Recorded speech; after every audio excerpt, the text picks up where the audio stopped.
Richmond, June 2nd and 3rd, 1978. 9,000 Virginians assemble at the Richmond Coliseum. They come from every corner of the Commonwealth. Farmers, business people, housewives, laborers, secretaries, lawyers, doctors, professors.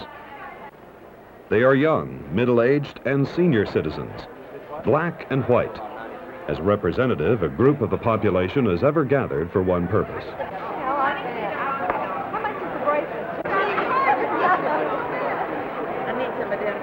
Despite their differences, these thousands of active Virginians have one bond in common. They are Republicans. They are here to choose their party's nominee for the United States Senate. I would like to call to the rostrum Reverend William L. Hoffer, the whole Presbyterian Church here in Richmond, Virginia, for purposes of the invocation. Reverend Hoffer.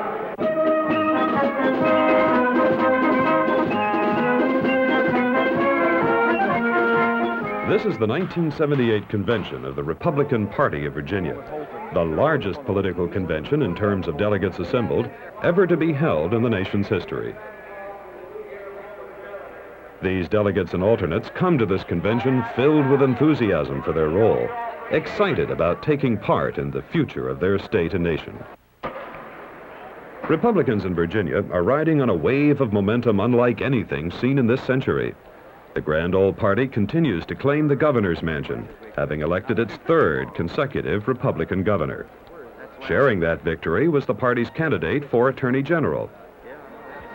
And one of Virginia's Senate seats and 6 of the state's 10 congressional districts are represented by Republicans. The delegates are here to see that momentum continued, a feeling shared by the chairman of the Republican National Committee, Bill Brock. It is wrong to single out one individual as the source of this nation's ills.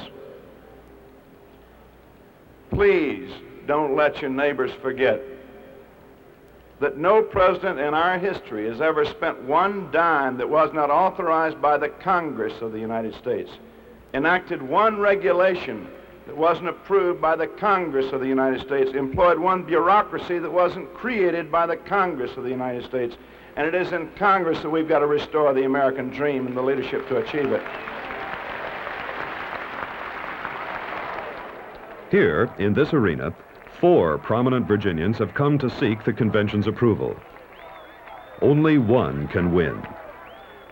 Each has brought his own army of supporters and strategists to make this day his victory, in a tradition reaching back to the beginning of the Republic.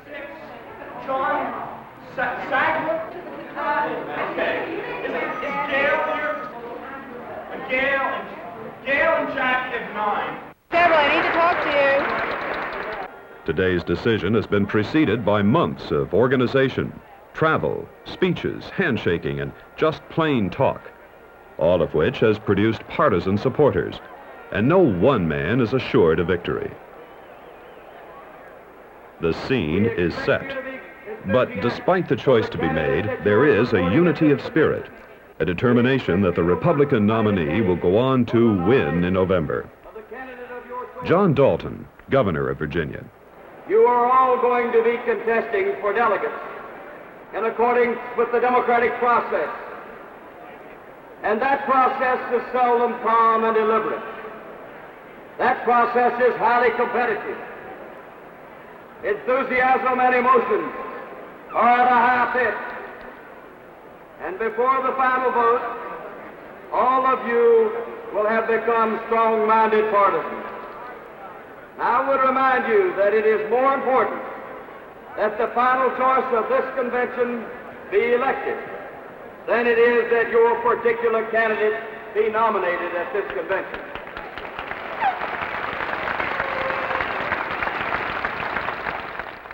The choice will not be an easy one. The convention is organized to take care of the needs of the delegates, alternates, and guests. Voting procedures have been established, but there is a lot to do. If you're not on the floor, you cannot vote. State Party Chairman George McMath predicts it will be an exciting but a long 2 days. will be out of the Coliseum by Sunday morning, he predicts. It was Sunday morning, 12:01 a.m. to be exact, when the nominee gave his acceptance. Offering the first nomination is veteran 2nd District Congressman Bill Whitehurst, who places the name of popular former Governor Linwood Holton before the delegates. Holton's supporters shake the Coliseum with their enthusiasm.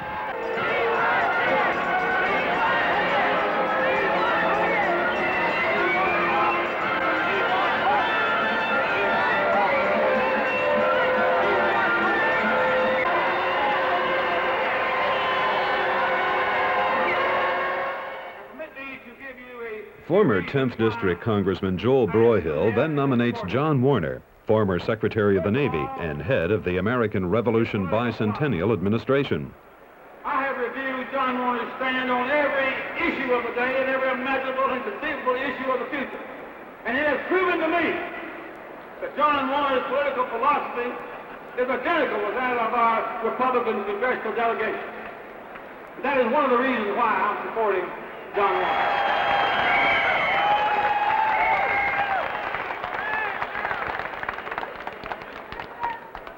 Warner seconds his own nomination and stirs his followers to a rousing demonstration of support. Brought together in one place, one time, for one reason, because you care about your country and you care about your state. You care about your past, your present, and most of all, you care about your future.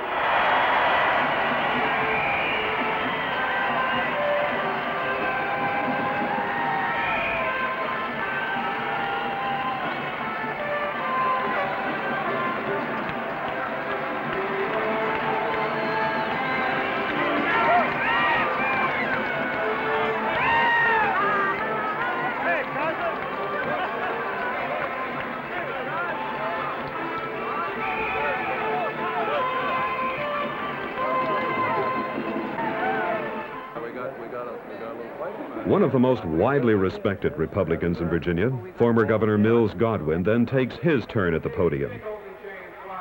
He nominates Richard Obenshain, the acknowledged front-runner in the nominating contest. Obenshain, a recognized and respected party leader who served as state party chairman and national co-chairman, is seconded by Henrico County's Dr. James Wendell Bean. And I like his conservatism.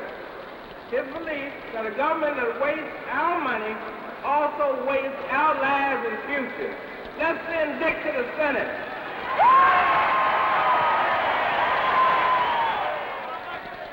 I promise you a campaign of energy and dedication and hard work, and I promise you 6 years in the United States Senate that will make you proud of the decision you make here today. Thank you.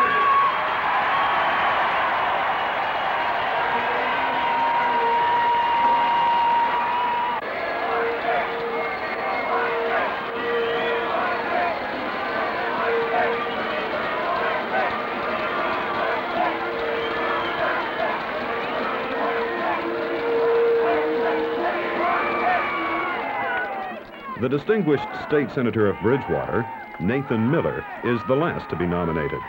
An enthusiastic demonstration follows an effective slide presentation of the candidate's background and philosophy.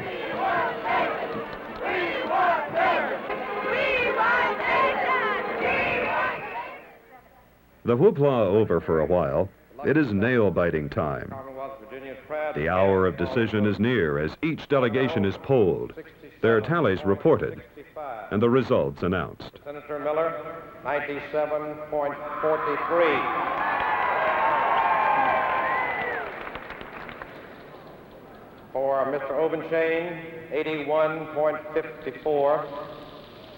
For Mr. Warner, 112.05. Ballot 1 goes pretty much as expected.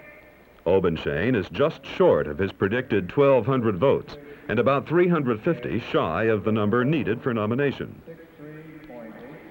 Warner is second, a formidable challenger with 852.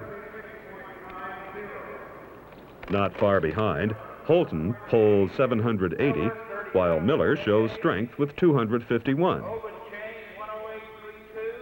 No one expected a first ballot victory. For Holton, 56.62. Miller. The question is, what will happen during the next ballot? The convention is running smoothly. Excitement is mounting, but it's getting well into Saturday afternoon. It will be a long night. 0.31. Taylor, 0.28. Duval, 0.28. And Harris, 0.28. Is Holton, 620.44. Miller, 121.91. Obenshain, 1337.60. Warner, 996.47. Paul. After the second ballot, when only Warner and Obenshain mark increases, Holton begins to suspect it won't be his day. He says, "We'll take one more look," and begins a tour of delegates to see what's taking place. By the third ballot, it is clear the former governor, the first Republican in the governor's mansion in the 20th century, will not win this nomination. We now abide by your will and withdraw from this race as a candidate for the United States Senate nomination.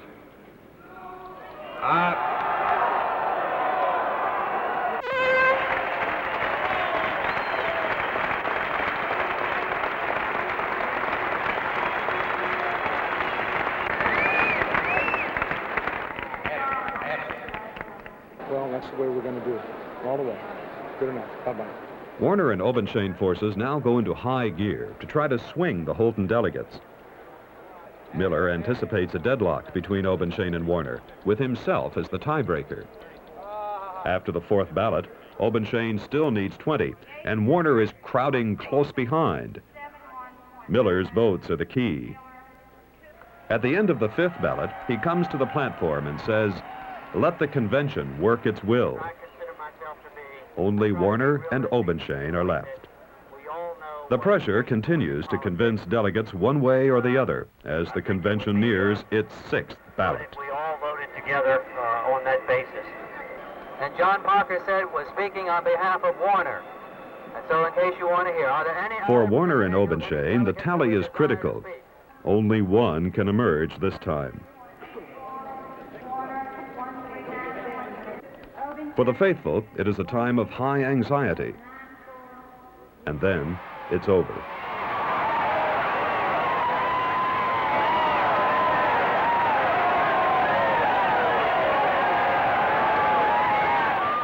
Obenshain wins the nomination after a long struggle against three formidable contenders.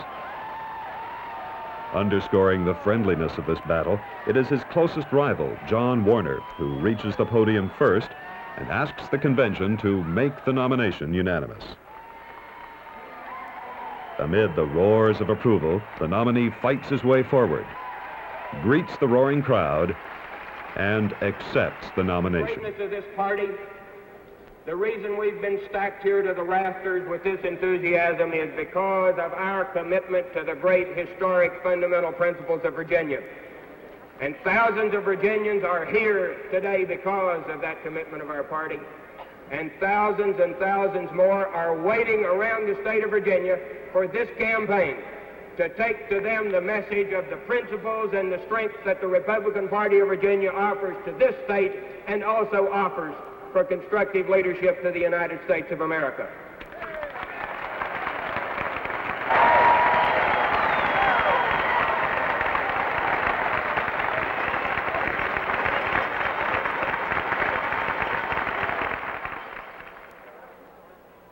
From this place, the delegates go as they came, but a little different, a little prouder to have played a direct role in the American system of government.